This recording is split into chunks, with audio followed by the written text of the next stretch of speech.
Rasulullah Shallallahu Alaihi Wasallam bersabda, "Man lam yada' qaula zur wal amala bihi, falaysa lillahi hajah fi ayyada'a ta'amahu wa syarabahu." Pertama, barang siapa yang tidak meninggalkan perkataan dan perbuatan dusta, perkataan dan perbuatan dusta, maka Allah Subhanahu wa taala tidak membutuhkan lapar dan dahaganya tersebut. Kita lanjutkan setelah yang berikut ini.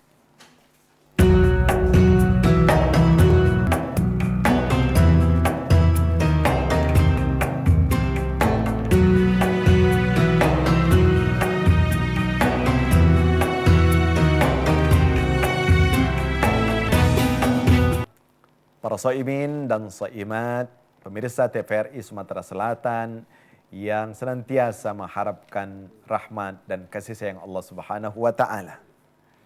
Hadis yang kita baca di awal tadi yang menjadikan puasa seseorang itu sia-sia adalah apa? Berkata dan berlaku berbuat dusta. Allah Subhanahu wa taala tidak membutuhkan haus dan laparnya. Itu resikonya sendiri. Kenapa? Karena dia mengisi puasanya dengan perbuatan dan perkataan bohong. Al-kadhib, az-zur. Bagaimana dan apa yang dilakukan oleh orang yang berbuat zur ini? Ucapannya, kata-katanya penuh dengan kebohongan. Perbuatannya pun juga penuh dengan kedustaan. Maka sangat disayangkan, pahala puasa yang istimewa di awal yang kita sebutkan tadi tidak akan dia dapatkan sedikit pun. Az-zur adalah berkata dusta. Qaul az-zur berkata dusta. Wal amala bihi adalah perbuatan yang dusta juga. Yang kedua, apa yang membuat pahala puasa seseorang akan sia-sia? Disebutkan dalam sebuah hadis. Laisa lis-siyami, laisa as-siyamu minal akli wasyurbi, innamas siyamu minal lagwi warrafathi. Fa in sabbaka ahadun aw jahala alaika faltaqul inni shaim, inni shaim. Rasulullah SAW menjelaskan, puasa itu bukan sekedar menahan tidak makan, tidak minum. Tetapi puasa itu menahan dua hal. Pertama, al-lagwu. Al-lagwu artinya perbuatan yang sia-sia. Baik itu perkataan maupun perbuatan. Dijelaskan bahwasanya definisi al-lagwu adalah al-lagwul kalam alladhi la asla lahu minal batili. Yaitu al-lagwu di sini adalah perkataan ya sia-sia dan semisalnya, wa ma asbaha, dan semisalnya perkataan atau perbuatan. Dan mungkin sekarang bukan perkataan, tulisan, apalagi zaman sekarang, zaman chat, zaman WA, zaman Instagram, boleh jadi bukan lidah kita ya, yang berkata sia-sia itu, tetapi tulisan-tulisan tangan kita misalnya, itu menjadi sia-sia. Maka seorang yang berpuasa hendaklah menghindarkan dirinya dari perbuatan yang sia-sia. Yang kedua, ar-rafath. Ar-rafath adalah kata-kata yang tidak senonoh, kata-kata porno.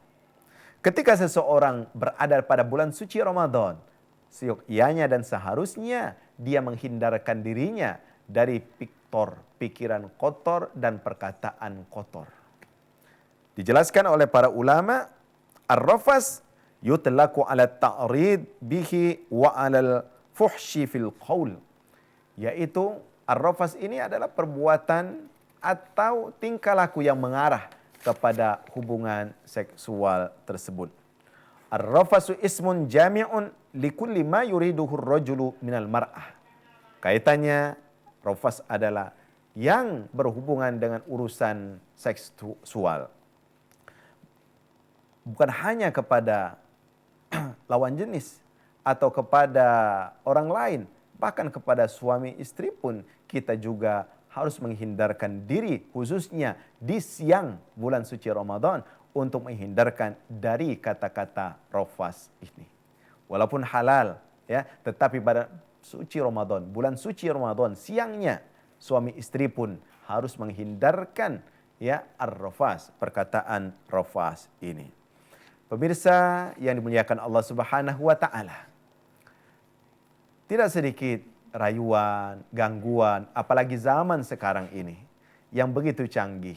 Kadang-kadang ketika kita buka televisi, kita buka WhatsApp kita buka Instagram kita, Facebook kita, di situ banyak hal-hal yang menghantarkan kita kepada kesia-siaan.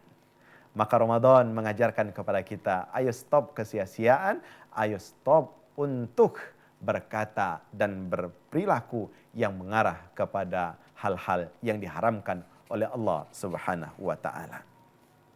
Kaum muslimin yang dimuliakan Allah Subhanahu wa taala, selanjutnya apa lagi yang akan menjadikan puasa seseorang itu sia-sia?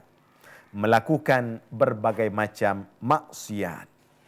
Disebutkan oleh para ulama, ahwanus siyami tarkus syarabi wat ta'am. Ya, puasa yang paling ringan itu sekedar menahan lapar dan dahaga. Para ulama membagi puasa ini beberapa tingkatan.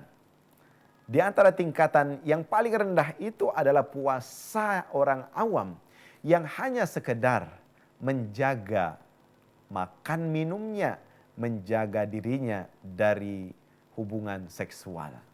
Ini level yang paling rendah.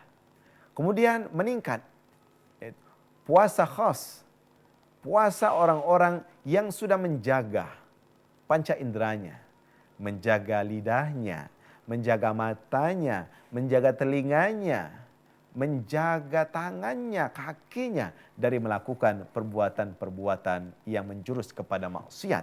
Ini puasa yang tingkatannya khas untuk orang-orang yang istimewa. Dan wallahu a'lam, kita sudah berada pada posisi yang mana? Apakah kita masih berada pada posisi yang paling sederhana tadi, hanya sekedar menahan hawa nafsu kita, sekedar menahan hawa nafsu makan, minum, dan tidak berhubungan suami istri, sedangkan nafsu berbicara yang tidak baik, melihat yang tidak baik, terus kita ikuti. Kemudian ada level yang tertinggi, level khawasul khawas, di mana puasa mereka bukan Sudah sekedar lagi menahan haus dan lapar, hubungan seksual, bukan lagi menahan panca inderanya, tetapi latar yang belakangnya ada karena yang pada pertama, yang pasti akal dan untuk pikiran mereka penghidupan ridho Allah keluarga, karena Subhanahu saya wa di sini taala. single parent. Inilah puasa Jadi, para apapun siddiqin pekerjaan, wan nabiyyin, yang penting bagi saya orang-orang halal untuk yang saya dan dekat anak-anak. kepada Allah Subhanahu wa taala. Para nabi, puasa mereka seperti itu, Suka bahwa dukanya tidak ada lagi kalau yang sementara mereka ini masih harapkan banyak kecuali sukanya. keriduan Kalau dukanya dari ya Allah begitu pas Subhanahu wa lagi taala. sepi, Saudaraku, lagi nggak ada, para apalagi pemirsa pas zaman yang Covid, dimuliakan Allah itu Subhanahu baru wa kerasa. taala. Tapi kalau Puasa untuk sukanya, Ramadan yang kita lebih banyak lakukan untuk sekarang. sudah beberapa Lebih free hari waktu ini untuk keluarga, akan kita lebih dapatkan bebas kita milih keuntungannya, waktunya, akan kita dan dapatkan penghasilannya pahala-pahalanya bila masih bisa kita meng-cover untuk berusaha semuanya. untuk menghindari hal-hal yang kita sebutkan di atas tadi.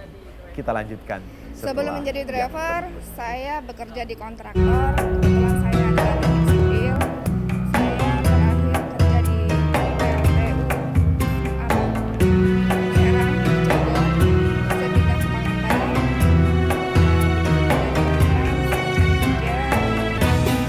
Ada tapi Saudaraku, kaum tidak sesuai muslimin sama dan yang saya muslimat, para harapin. shaimin Akhirnya dan saya shaimat memilih yang dimuliakan Allah Bluebird, Subhanahu wa karena di sini taala. waktunya bisa saya Semoga atur, puasa saya kita bisa hari free, ini terus bisa, dipenuhi dengan semangat, full untuk anak-anak, dipenuhi dengan juga bisa optimisme menghasilkan untuk pendapatan mendapatkan keluarga rahmat dan anak-anak. kasih sayang Allah Subhanahu wa taala. Menjaga puasa kita dari hal-hal Alhamdulillah sampai yang sekarang belum akan pernah ada kejahatan yang menyia-nyiakan saya pahala alami. kita, Masih maka harus sopan so good, kita masih lakukan. baik untuk di dalam kendaraan. Saudaraku, kita sudah mengetahui secara hukum fikih apa saja yang membatalkan Kalau seleri, puasa kita. masih di angka Secara hukum sekitar fikih 4 ke atas. yang membatalkan Kalau buat puasa saya kita, ya, ia makan, ia minum, berhubungan suami cukup istri. nggak cukup tergantung Itu kitanya. semua, bahkan Tapi insya Allah anak-anak sampai kecil saat pun ini sudah saya bisa cukup. melakukan itu. Tetapi yang membatalkan, yang mengurangi, yang menghilangkan pahala puasa, ini sesuatu Anak yang saya ada tersembunyi, 2, satu sesuatu yang SMA kadang-kadang 10, tidak kita kelas sadari, 2 SMA, sesuatu yang satunya kadang-kadang SD kelas 2. terluputkan Cukup dari 2 anak pikiran saja. kita. Maka kita berusaha untuk semakin bertambah umur kita, maka bertambah pula optimalnya kita dalam melaksanakan ibadah puasa. Puasa kita jangan sekedar puasa seperti anak-anak. Puasa yang sekedar menahan, tidak makan, tidak minum. Tetapi bicaranya, sikap tingkah lakunya masih dipenuhi dengan sikap-sikap yang tidak baik. Maka itu bukan puasa yang kita harapkan. Jadi para ulama menjelaskan, ada yang membatalkan puasa secara hukum fikih, tetapi lebih dari itu yang harus kita mawas, harus kita hati-hati yang membatalkan pahala-pahala puasa kita sehingga menjadikan puasa kita itu menjadi sia-sia. Pemirsa yang bukan Allah Subhanahu wa taala. Allah Subhanahu wa taala ketika menyiapkan imbalan pahala yang begitu banyak kepada orang-orang yang berpuasa, Allah tahu bahwa manusia ini kadang salah dan keliru. Kadang masih mengikuti hawa nafsunya.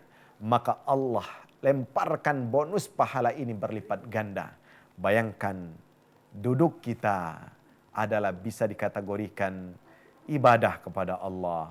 Tidur kita juga selama niatnya untuk memperkuat fisik kita supaya bisa kuat dalam puasa, bisa juga dikatakan ibadah.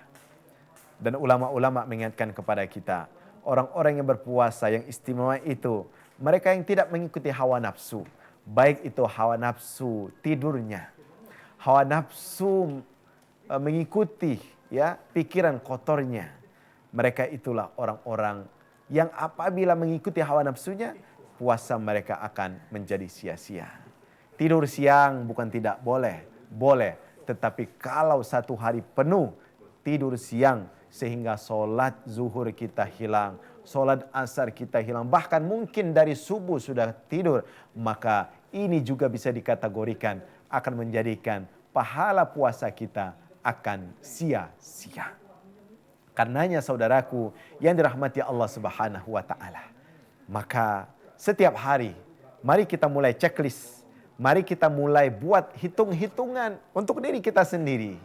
Hari ini apa saja yang aku kerjakan dari hal-hal yang membatalkan dan menyia-nyiakan pahala puasa saya.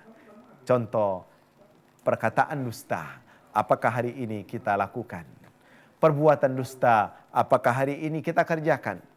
Melakukan perbuatan-perbuatan sia-sia, baik itu sia-sia dalam bentuk canda, humor, bahkan dijelaskan dalam sebuah riwayat.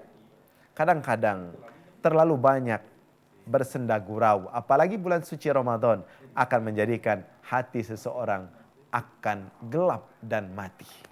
Kadang-kadang seseorang ingin bercanda tetapi berlebih-lebihan sehingga menjadikan seseorang emosi pada hal itu pada bulan suci Ramadan.